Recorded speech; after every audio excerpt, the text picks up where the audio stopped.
I'm Reece at your leisure in the home video version of the National Geographic special. If you'd like to take pictures of wildlife, this is the place.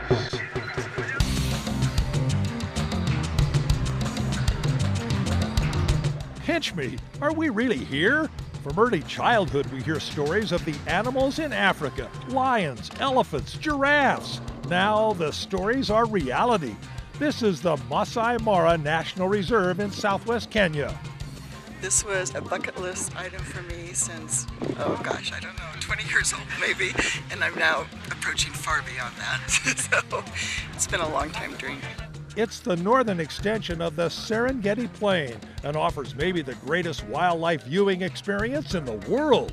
We spent 4 days roaming the mostly flat grasslands on a photo safari with John and Linda Cameron of Salt Lake and Artis Zidane of Vancouver, Washington.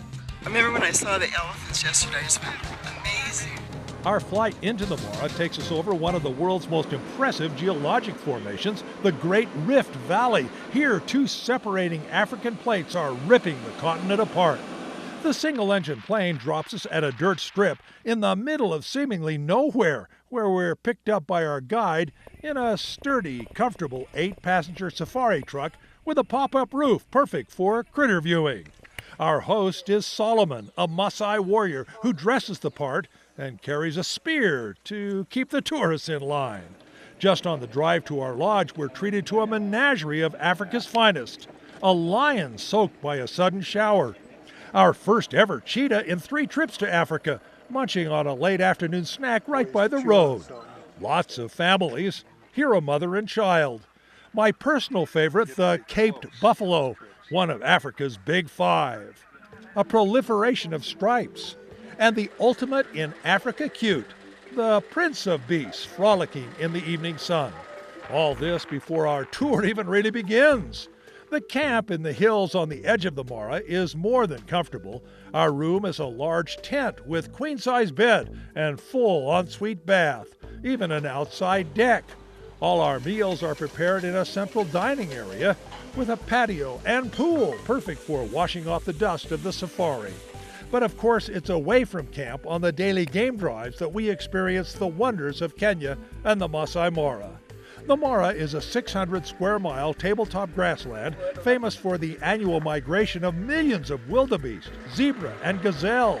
We caught the tail end of the migration in October as the animals follow the rains south to Tanzania to have their babies. And keeping a hungry eye on them are the cats. Really big cats. The Mara is known for its abundance of lions, although throughout Africa their numbers are dropping due to climate change and human population growth. Although they don't seem to be too bothered by the dozens of trucks full of tourists that crowd around a respectable distance away. We're still able to get pretty close. The mother lion has killed a topi and brought the kids in for breakfast, and they're joined by her sister. Mom battles with her kids over the remains of the antelope. In the Mara, the life and death struggle of predator and prey play out right before our eyes. Later, we actually witness an attack. A cheetah, oblivious to the trailing herd of trucks, charges into a herd of gnu's, dinner on her mind. The herd scatters, and this time, the cheetah comes up empty. Still an amazing sight to see firsthand. Every day there's something just new and exciting to see. Cheetahs on top of a rock, or lions or leopards in a tree eating something. I mean, it's just wonderful. Here's that leopard in a tree. Like the cheetah, a first for us. Very elusive, and the one animal that apparently didn't like our trucks. We have never seen a leopard the times we've been in Africa, and to see that leopard crawling out of that tree was just magnificent. Just couldn't believe it. And then to have a picture of it was magnificent. The Mara has it all. Huge herds of giants led by this mammoth matriarch who comes over to ensure we keep our distance. She dwarfs our truck. The endemic Maasai giraffes, including these young guys practicing their sparring techniques for the mating season. All kinds of wonderful, colorful birds, including the strange-looking secretary bird, kind of a cross between an eagle and a crane. Four-wheeling is usually pretty easy on the flat grassland, but we do bog down trying to cross a small but greasy stream. John takes a while to summon help. while we try in vain to budge the truck.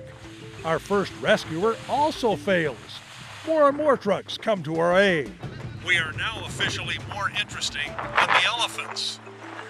Takes two to extricate us. On our last drive, we mentioned that we hadn't seen a rhino. After fording a small stream, our driver John pulls us up next to this guy. Poached to the brink of extinction, there are maybe only 2,000 black rhinos left in the world. 50 are here in the Mara, where they're protected, although sightings are rare. But the highlight of highlights was this family out for a stroll. Apparently one of the kids needs some disciplining, and his siblings rush over to check out the action. The youngster definitely not happy with the rebuff. They pass within a few feet of our vehicle, then disappear into the bush and reappear for one last pose as we reluctantly say goodbye, hopeful that conservation-driven tourism will keep the few remaining sanctuaries like the Mara alive. Reece Stein at your leisure in the Mara Masai National Reserve in Kenya. Hey guys, if you liked that video, you're going to want to watch all of our other AYL videos. You're going to want to like it, you're going to want to share it, and you're going to want to subscribe, right? See all the buttons right here? This is what you're going to want to do, right? Click on them, because we have some really cool videos, all kinds of behind the scenes stuff, bloopers of Alicia crashing and stuff. Why are you going to sell me out like that, Stephen? So you want to click all of these things and subscribe to our channel, because At Your Leisure is awesome, and we'll see you here for more videos.